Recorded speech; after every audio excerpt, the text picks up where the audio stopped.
Olá, seja muito bem-vindo. Esse é o PetCast História, o podcast oficial do Programa de Educação Tutorial do curso de História da Universidade Federal Fluminense. Trabalhadores do Brasil, porque entiende que el enemigo es uno. Assim sendo, declaro vaga a presidência da República. Filhotes da ditadura! Todas as fronteiras da Alemanha Oriental estão abertas. Vai todo mundo perder. Isso é uma mentira, é uma pantomima, uma patuscada. Eu sou a Alice, bolsista do PET, estou aqui para mais um episódio e dessa vez eu estou aqui com o Rafael, também bolsista. Dá um oi aí, Rafael. Oi, gente. E aí, dessa vez, a gente tem a presença ilustre da nossa colega de curso, a Maria Francisca Leberge. E aí, se você quiser dar um oi, se apresentar um pouquinho, Maria, seja muito bem-vinda. E aí, gente, obrigado pelo convite. Eu sou graduanda aqui da História, também estou integrante do membro de grupo de leitura de Oriente Médio e Mundo Árabe. Tenho tido esse interesse assim, durante minha formação, pensar a formação do Oriente Médio contemporâneo. Perfeito. No momento que a gente decidiu gravar esse episódio, nós estávamos pensando em trazer temas ou recortes que foram abordados poucas vezes pelo podcast. Então a gente escolheu falar sobre o Oriente Médio, visto que os últimos episódios que a gente tinha sobre a região eram o especial da Palestina. O tema específico desse episódio vai ser a Revolução Iraniana. Então, Maria Francisca, antes da gente entrar devidamente nesse tema, né, e até mesmo porque a gente quer trazer mais sobre o Oriente Médio no geral para o podcast, a gente gostaria que você falasse um pouquinho para o nosso ouvinte sobre como você decidiu estudar algo relacionado ao Oriente Médio e como surgiu a iniciativa de criar um grupo de leitura de Oriente Médio e Mundo Árabe na UF. Bom, então, primeiro agradecer novamente, né, o convite e a confiança também, né, de terem chamado para falar sobre isso, sim. Meu interesse em pensar a história dessa região também está muito atrelado à curiosidade, que eu acho que iniciou na minha adolescência, eu imagino que muitos também compartilhem disso. À medida que, na época, assim, não sei, em 2014, 2016, por aí, a grande mídia, né, eu lembro muito de vezes especiais no Fantástico, etc., que de tempos em tempos sempre abordava algum tipo de conflito na região, assim, e é isso, olhando para trás, me escapa muito da memória quais eram as motivações políticas desses grupos envolvidos, né, e sempre ficou esse interesse de tentar entender meio por que, assim, como que a grande mídia de tempos em tempos colocava sempre aquele lugar está sempre em guerra, e aí, enfim, volta e meia chamava um especialista para poder, enfim, sei lá, explicar alguma questão, e todo mundo fazer cara de inteligente, enfim, a gente ficar tranquilo, né, achando que a gente entendeu, assim, né? É sempre isso, de uma forma bem distante, né? Eu entrei na graduação também já com esse interesse, né, com essa curiosidade e tal, e me deparei, assim como todos nós, com uma grade curricular e uma bibliografia que não está necessariamente interessada em debater os povos dessa região, assim, né? Ou mesmo como as motivações europeias teriam impactado, enfim, nesse contexto e tal.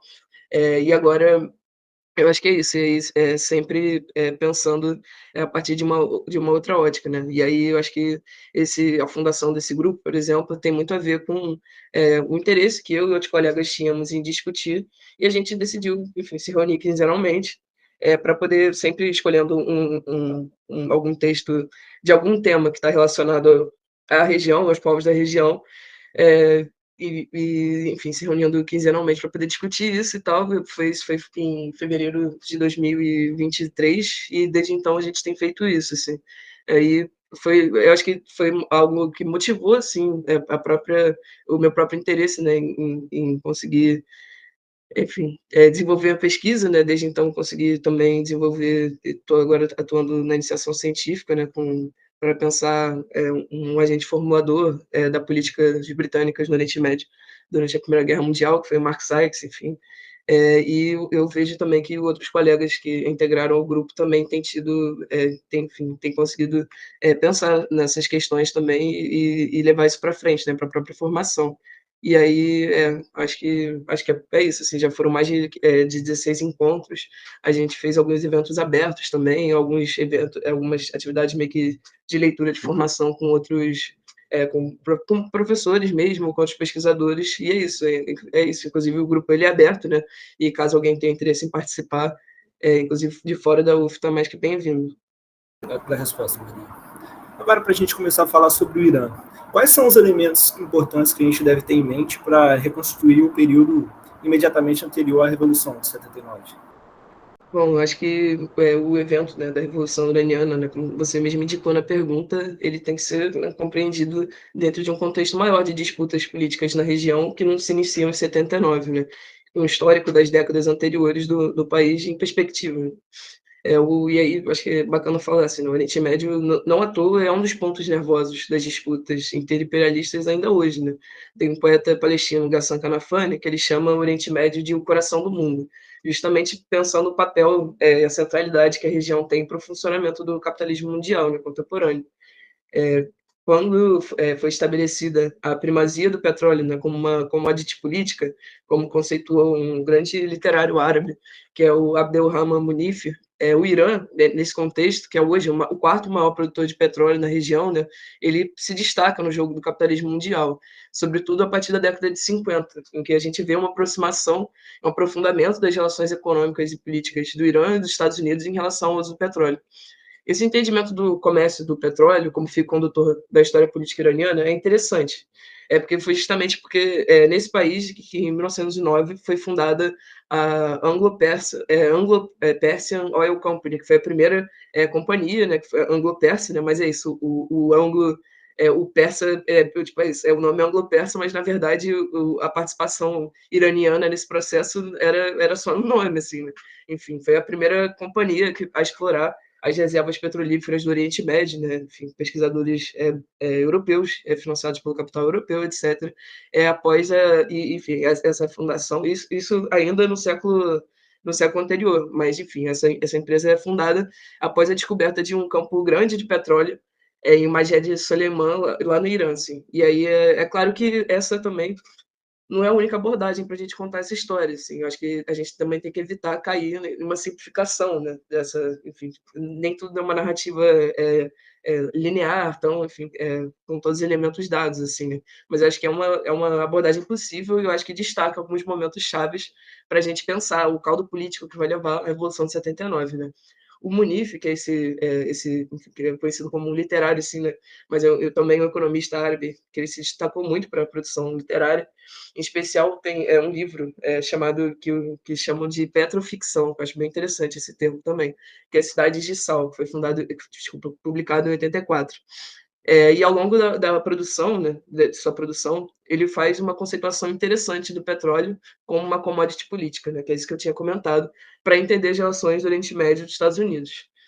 Ele tipifica essa relação em 4 fases. A primeira fase é da Primeira Guerra Mundial e um sistema concessionário de partilha de petróleo, que se refere a esse período que eu comentei, né, da fundação da empresa Anglo-Pérsia. O segundo período, em que há uma participação nos lucros como um contra-ataque a um processo de nacionalização, que inclusive se inicia com a nacionalização do petróleo iraniano, que eu vou comentar daqui a pouco.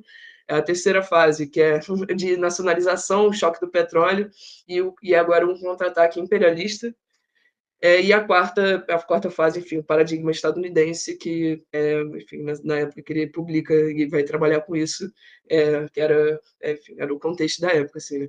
E aí o que é interessante, que cabe um parêntese também, de que os trabalhos políticos desse autor, enfim, esses tratados, eles não foram traduzidos, né, para o inglês, enfim, não chegou na academia anglo-saxã e, por consequência, para a gente também não, assim, né? Então, isso. Essa é uma dificuldade também de trabalhar com a temática do Oriente Médio, porque é isso, você tem que saber o idioma, porque muitos desses trabalhos não estão circulando, assim, então a gente muitas vezes não consegue ter acesso direto ao que esses próprios povos estão refletindo sobre sua história, enfim, sobre o contexto em que estão inseridos, mas é isso, é um esforço também que a gente, enfim, um esforço necessário para poder trabalhar com esse tipo de tema, né? E aí, enfim, o Munif, a obra dele, isso que eu vou apresentar um pouco, ele foi traduzido, isso, o contato anglófono que a gente tem através de um trabalho de um pesquisador chamado Omar Hesham Al-Shahabi, que ele publicou ano passado uma pesquisa trabalhando, que ele pesquisa, né, as relações políticas e econômicas modernas no Golfo Pérsico, e ele publicou ano passado um excelente artigo com essa tipificação, assim, de indicação, que é muito interessante. Enfim, para o Munif, essa inserção dos Estados Unidos na região, ela está muito relacionada com a posição que o país assume no pós-Segunda Guerra Mundial, né? E é isso, para entender a Revolução Iraniana tem que entender também como que os Estados Unidos tiveram uma atuação nesse contexto e nessa região. No pós-guerra, o poder estadunidense, que, enfim, consolidado já o acordo de Bretton Woods, a adoção do sistema de padrão ouro-dólar, em parte também com o próprio dólar americano financiando, né, mediante empréstimos, já a reconstrução da Europa e de outras regiões do mundo, se abrir um campo de ação de outro tipo para essas empresas estadunidenses se inserirem na região do Oriente Médio. Né? E aí, nesse período, enfim, as próprias condições da vida, né, dos trabalhadores no país eram terríveis, né, no Irã. Os petroleiros, né, que eles compunham uma significativa parcela da população pobre, eles não tinham direito a férias, licença por doença, indenização, por invalidez, etc. Enfim, um contexto desse, assim, né? Tipo, para ter uma ideia, né? Tem os historiadores relatam que as moradias nos bairros próximos aos estaleiros, o teto delas era de barril de petróleo enferrujado, assim. Então, isso, é interessante essa abordagem a partir do petróleo, porque realmente fazia parte, ainda algo extremamente próximo, né? E, assim, presente na vida das pessoas.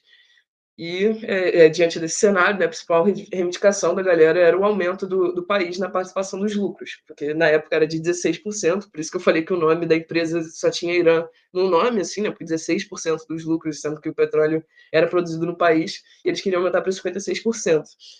E isso não era pouca coisa, né? E o general Hasmara, que ele era o primeiro-ministro nessa época, né, na década de 50, início da década de 50, ele fazia discursos perguntando como que os iranianos iam produzir o petróleo se eles não tinham capacidade nem de cuidar de fábrica, assim, era tipo esse tipo de diálogo que o primeiro-ministro estabeleceu com a população. Isso, enfim, é claro que levou ele a perder a base de apoio, e em 51 ele foi, inclusive, assassinado por um guerrilheiro da época, que era enfim, de oposição, né, que na época era uma organização, mas hoje é um partido xiita, chamado Fadain al-Islam, que às vezes a galera chama de guerrilheiros do Islã, né, uma tradução possível.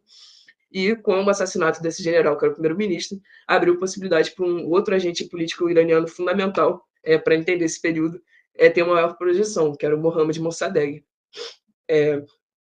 Quando o Hasmara, que ele era contrário à nacionalização, é assassinado, o Mossadegh é eleito primeiro-ministro em 51 e leva adiante, assim, no dia seguinte, que as fontes apontam, no parlamento o projeto de lei pela nacionalização do petróleo, que foi apoiado pela Frente Nacional e com apoio quase unânime. Assim.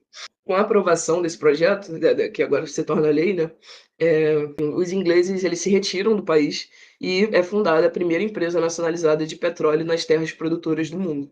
E é aqui que se inicia a segunda fase que eu comentei da nacionalização, que o Munif vai trabalhar. Assim. Com isso, né, é claro que a Inglaterra vai revidar, e em 52, no ano seguinte, duas das ações mais contundentes que eles fizeram foi o boicote mundial à companhia iraniana e a proibição do Irã de acessar seus dólares em fundos ingleses. Né? E os trabalhadores ingleses eles também se retiram, e o Irã ele precisa, né, o país precisa contratar uma mão de obra também qualificada para poder assumir esses postos, enfim, uma mão de obra formada para poder estar assumindo esses postos. E o único país, inclusive, que vai aceitar isso na época é a Itália, assim. E essa ruptura por causa do boicote, né, que eu comentei. Essa ruptura da Inglaterra vai levar a uma crise generalizada no país. Então, uma queda absurda no preço do petróleo iraniano, uma pressão muito crescente por parte da população, parte, inclusive, da própria burguesia nacional, e também até do Partido Comunista, que era o Tudeh, que era uma força política bem expressiva no país na época.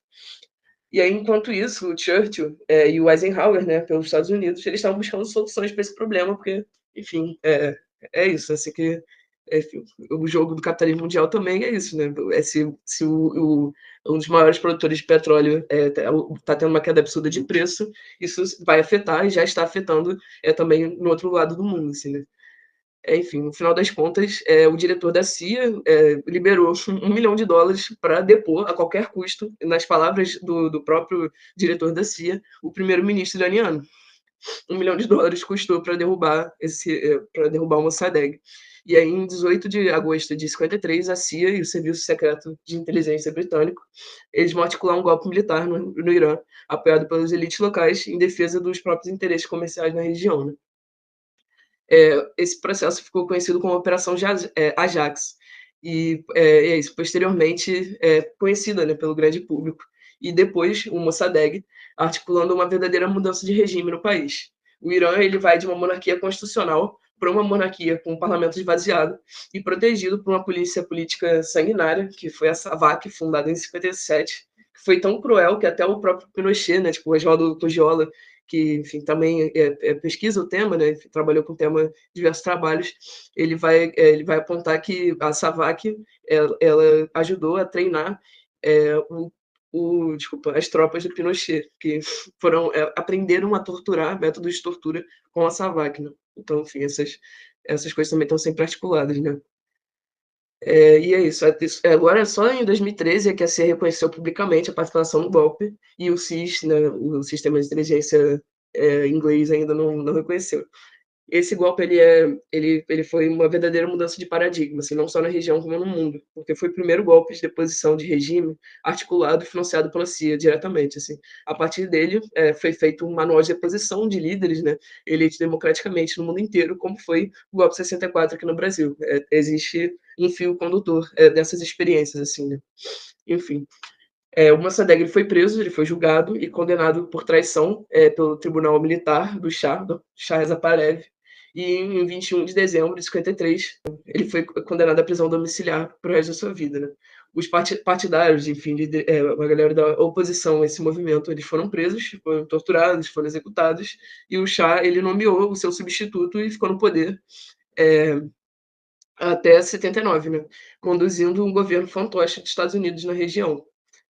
É isso, resgatar esse histórico, né? Apesar de você que falei bastante assim, mas acho que é importante para a gente. É tão importante entender esse período anterior quanto examinar as transformações da Revolução Iraniana em si, de 79, porque é importante a gente entender que maneiras em que, para a manutenção dessa produção, a subsistência das condições, as formas de produção, etc., implica também um jogo político, né? Sendo a produção nacional de petróleo apenas uma das frentes dessa disputa, mas é uma chave interessante para pensar a região, assim. E é isso, assim, acho que... Muito obrigada, Maria. Adorei a sua resposta. Acho que deixa muito claro para a gente que é muito difícil analisar um processo só olhando para os fatores internos, né? A gente consegue entender que são muitos fatores articulados mundialmente que vão ocasionar, né, o que a gente chama de Revolução Iraniana. E aí, agora, entrando nisso, né? O que foi a Revolução Iraniana, a Revolução de 79, e qual foi o impacto na região e no mundo, né, depois que ela acontece? Se puder falar um pouquinho para a gente.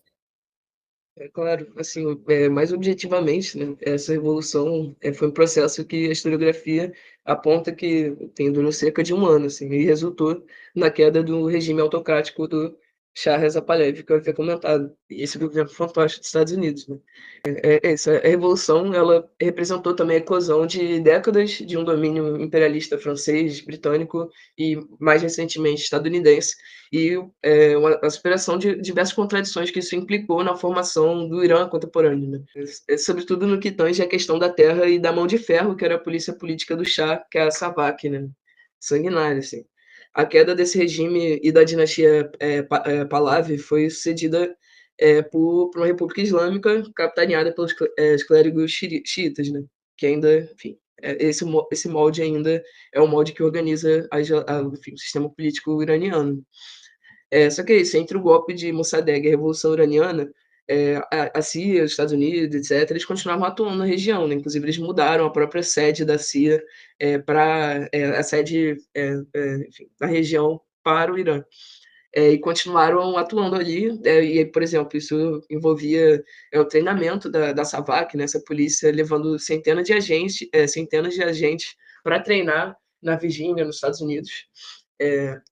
E também uma coisa que é bem interessante, assim, ainda mais a gente que é da história, que é a consulta dos relatórios periódicos que eles constantemente estavam produzindo para trazer uma análise, né, de como estava o contexto na região.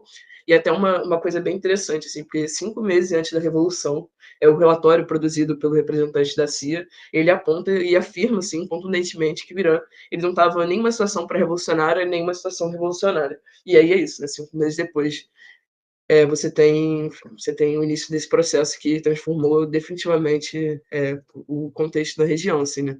E é isso, apesar do nome e da imagem do Irã na opinião pública, né, sempre atrelar esse processo de 79 com um movimento religioso, né, liderado pelo Ayatollah Khomeini, a gente tem que se atentar também ao fato de que não se trata de movimento homogêneo, né?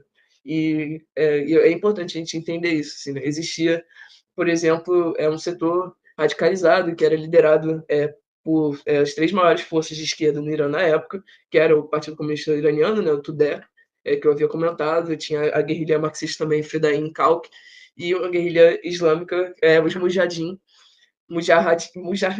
é isso, às vezes se engaja um pouco, apontando isso assim, né, porque esse processo ele envolveu milhões de trabalhadores, né, da população iraniana, que tomou as ruas em manifestações, cruzou os braços em greves gerais importantes, como foi, por exemplo, a greve geral petroleira de outubro de 78, né, que muitos vão atribuir como meio que um estopim do início desse processo, centenas de bancos queimados por manifestantes, também uma participação estudantil e até mesmo de um certo operariado do país, né? E o exército, depois de dias e dias atirando inocentes, seguindo, né, as ordens do Shah, ele passa a se recusar a atirar. Assim, isso é uma coisa bem emblemática desse processo. Né? O povo também, as pessoas, né, se amotinando nas mesquitas ou nas shuras para pensar os rumos dessas manifestações, né, se articulando e tal. Desse interregno em que o futuro ainda parecia nebuloso. Assim, né? Eu acho que esses elementos ajudam a gente a constituir, né, como que era enfim, como que foi esse momento, né? E aí eu acho que é interessante comentar, né, um evento de destaque desse processo foi a crise dos reféns na embaixada americana em Teherã, Teherã, capital iraniana, em novembro de 79. Né? Um grupo de estudantes iranianos ele invade a embaixada dos Estados Unidos e toma como reféns 52 diplomatas e cidadãos americanos. Esse episódio ele durou 444 dias, assim, se tornou um evento realmente prolongado, televisionado internacionalmente, todo esse processo, assim, foram, enfim, muito tempo em que as pessoas ficaram sob controle, né, meio que desse grupo. E eu acho que durante esse período, né, claro que houve diversas tentativas de negociação, inclusive bem complicadas, né, entre o governo dos Estados Unidos e o governo iraniano, mediadas por países terceiros, assim, como o Canadá, a Argélia também foi uma das mediadoras. Os reféns eles foram finalmente liberados, né, como eu comentei, 444 dias depois, poucas horas após a posse do Ronald Reagan nos Estados Unidos, né, depois de meses e meses de negociação, e foi uma das últimas ações do governo iraniano em resposta a essas demandas, né, dos invasores da embaixada, né, desse processo da crise. Eu acho que é interessante comentar também um outro aspecto, né, que eu havia falado por cima, assim, mas do TUDE, né, que é esse partido, o Partido Comunista Iraniano, que ele apoia também, né, durante o processo, o Khomeini, em seu retorno do exílio em 79, ele é exilado também, enfim, o partido ele é banido em 83 do país, né, do Irã.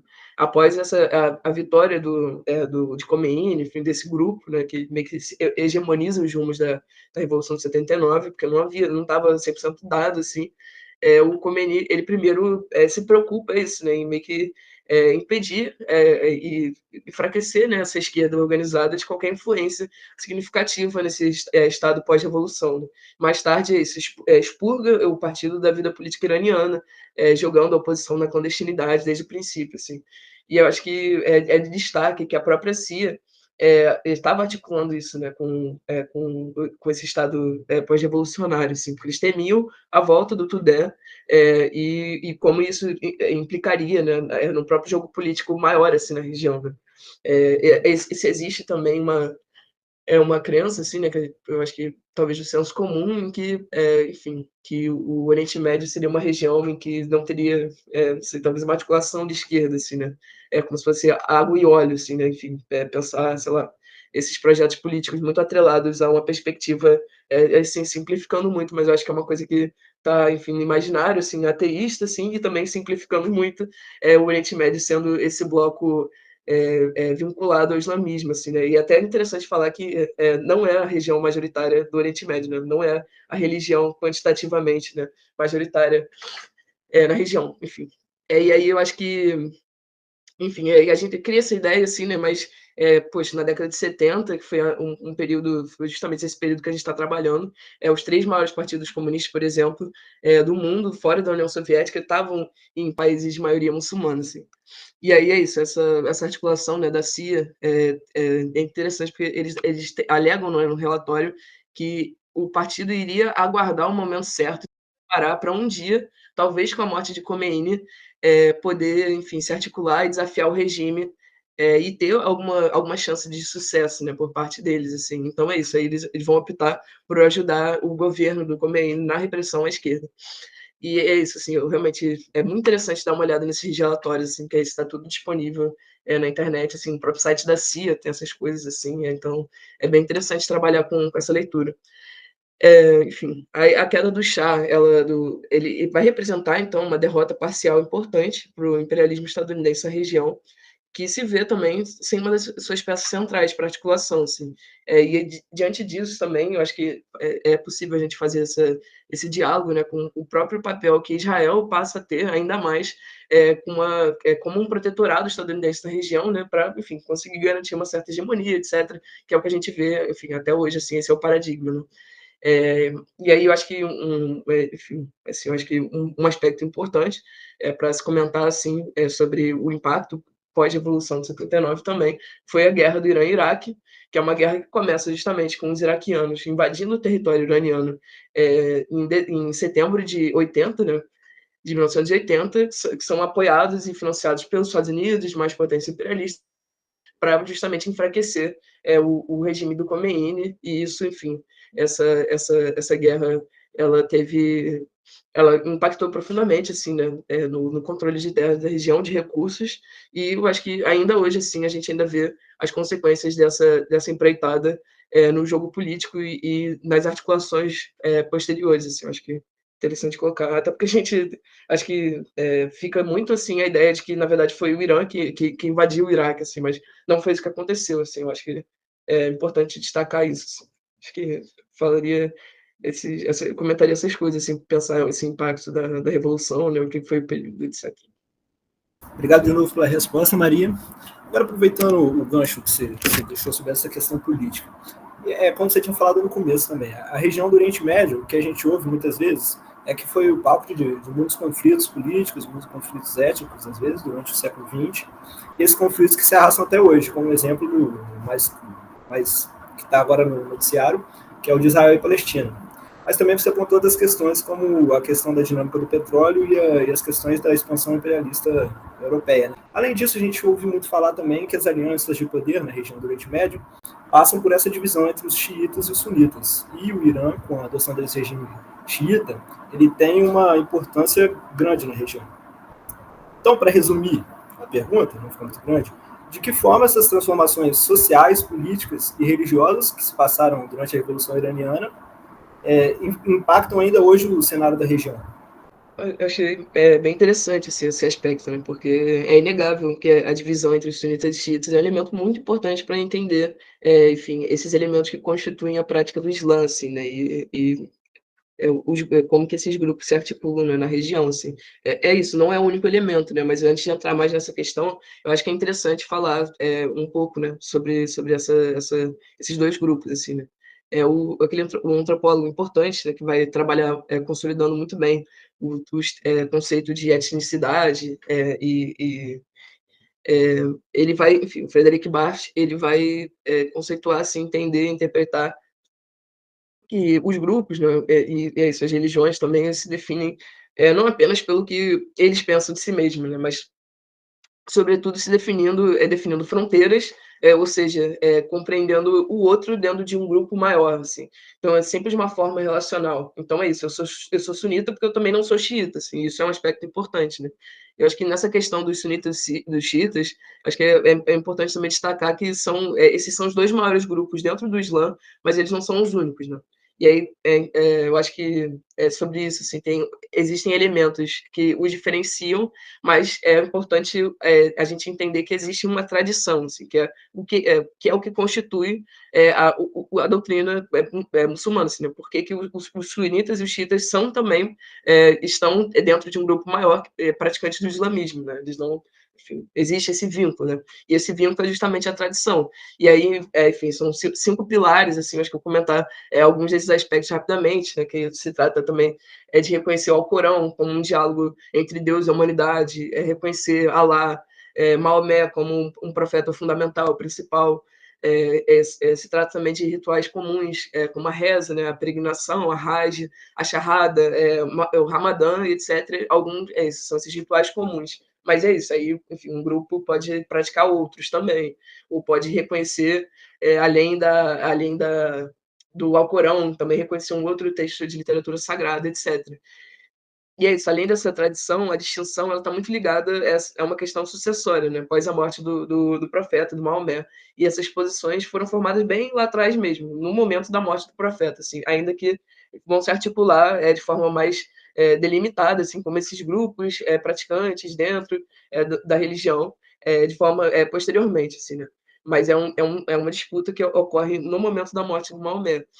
Para os sunitas, que são um grupo majoritário, foram um grupo majoritário à época também, a sucessão ela deveria ser assumida pelo Abu Bakr, que foi o primeiro fiel da palavra de Maomé, que eles entendiam que aquele seria o mais capacitado, assim, digamos, de seguir essas tradições e ensinamentos do profeta para dar uma continuidade ao que eles acreditavam que seria.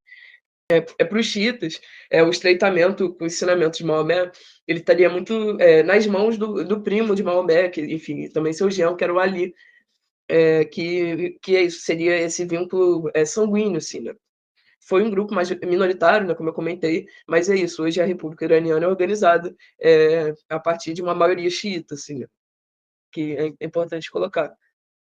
Essa questão sucessória, é claro que ela não foi resolvida por uma conversa, uma votação assim: "Ah, tá, você quer, eu não quero", e tal, enfim, a maioria concorda com uma coisa e é decidido. Não, a gente está falando, de uma disputa política, assim, né, que envolvia controle de territórios, de diversos clãs, e tudo mais, assim. Então, isso, a partir desse momento, se estourou diversas revoltas, batalhas, tentativas de golpe, e tentativas bem-sucedidas, inclusive, também, inclusive em momentos de vitórias parciais dos xiitas e momentos e é isso, e consolidação desse outro lado, assim, né? E eu acho que é isso, quem tiver interesse, inclusive, tem um livro que também está publicado em português, que é o do Abd Horani, né? Uma história dos povos árabes, que ele vai, enfim, trabalhar um pouco assim com tentar estabelecer essa cronologia, etc. Eu acho que é isso. Dito isso, assim, como eu havia comentado, essa não é a única questão importante para a gente entender essas disputas, né? Inclusive porque a Alice mesmo, né, tinha destacado isso, assim, enfim, alguns minutos atrás, que ela comentou sobre como também se trata de não são só questões endógenas, é isso, né? Existem também elementos exógenos, enfim, que passam também a não ser exógenos, né? Muitas vezes, quando a gente está falando aqui do capital britânico, etc., a construção da commodity política do petróleo, por exemplo. Mas, enfim, essas coisas estão se interagindo constantemente, né? Então é isso, parece, pensando nessa questão do noticiário, né, que essa região sempre está tendo conflito, eclodindo, nunca vai acabar, guerra sem fim, etc. Sempre quando, enfim, nesses momentos assim, que eclode esse tipo de questão mais acentuada, aí sempre chama um especialista da vez para poder explicar a diferença entre sunitas e xiitas, e aí a gente fazer caras inteligentes, achar que entendeu alguma coisa, que isso explica tudo, assim, né? Porque é isso. É um elemento importante, mas não é o único elemento importante, né? Acho que nada é explicado de uma forma monocausal, assim. Nada, né?